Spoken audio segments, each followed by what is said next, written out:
السلام علیکم ناظرین، میں ہوں آپ کا ہوسٹ محمد عقیل اور ہمارے اس چینل میں آپ سب کو ایک بار پھر سے خوش آمدید۔ ناظرین اکرام، اولاد کا نہ ہونا چاہے یہ مرد کی طرف سے ہو یا پھر عورت کی طرف سے، میرا آج کا یہ آسان اور آزمودہ نسخہ دونوں ہی صورتوں میں انتہائی فائدہ مند ہے۔ ناظرین اکرام، نسخے کا اصل کامیابی کا حصہ 70 سے 80% ہے، یعنی ہر 10 میں سے 7 یا پھر 6 افراد کو اس نسخے میں سے ضرور فائدہ ہوگا۔ ناظرین اکرام، اس زمانہ قدیم میں صرف نا اولاد ہونے کا عورت کو ہی قصوروار سمجھا جاتا تھا، لیکن جدید تحقیق سے یہ بات واضح ہو چکی ہے کہ 40 سے 50% کیسز میں مرد ہی اس قصے کا قصوروار ہے، اور دور جدید میں اس مرض میں جس تیزی سے اضافہ ہوا ہے اس نے اپنی پچھلی تمام حدیں توڑ دی ہیں، اور اس کا اندازہ اس بات سے لگایا جا سکتا ہے کہ برطانیہ جیسے ترقی ممالک میں ہر 6 جوڑوں میں سے ایک جوڑا ہی اولاد والا ہوتا ہے۔ ناظرین، بانج پن یا پھر عورت کی طرف سے ہو یا پھر مرد کی طرف سے، اس کا تعین کرنا بہت ہی مشکل کام ہے۔ تو چلتے ہیں آج کے اس کامیاب نسخے کی طرف۔ سب سے پہلے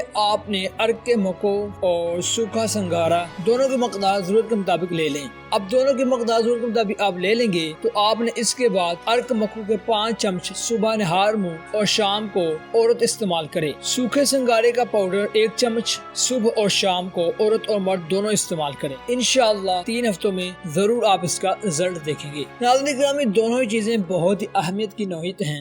مکو ایک پودا ہوتا ہے جس کے پتے ساگ کے پتوں سے ملتے جلتے ہیں، اور اس پر سیاہ رنگ کے گول چھوٹے چھوٹے پھل ہوتے ہیں۔ جسم کے اندرونی اعضاء کی یعنی کہ جسم کی اور سوزش سے زیادہ تر یہ بہت ہی ان کے لیے مفید سمجھا جاتا ہے، اور سنگارے سے تو آپ بخوبی واقف ہوں گے، عورتوں اور مردوں کے پوشیدہ امراض کے لیے بہت ہی زیادہ اہمیت رکھتا ہے۔ تو ناظرین، اس کا یہ طریقہ علاج ہے، تو آپ نے یہ ضرور استعمال کرنا ہے۔ 3 ہفتوں بعد آپ دیکھیں گے تو آپ کو ضرور اس کے رزلٹ دیکھنے کو ملیں گے۔ تو ناظرین، اسی کے ساتھ میں امید کرتا ہوں کہ آپ کی آج کی ویڈیو کافی پسند آئی ہوگی۔ ویڈیو پسند آنے کی صورت میں ہمارے چینل کو سبسکرائب، لائک اور شیئر کرنا مت بھولیے گا۔ اسی کے ساتھ اپنے ہوسٹ محمد عقیل کو دیجیے اجازت، اپنا خیال رکھیے گا۔ اللہ حافظ۔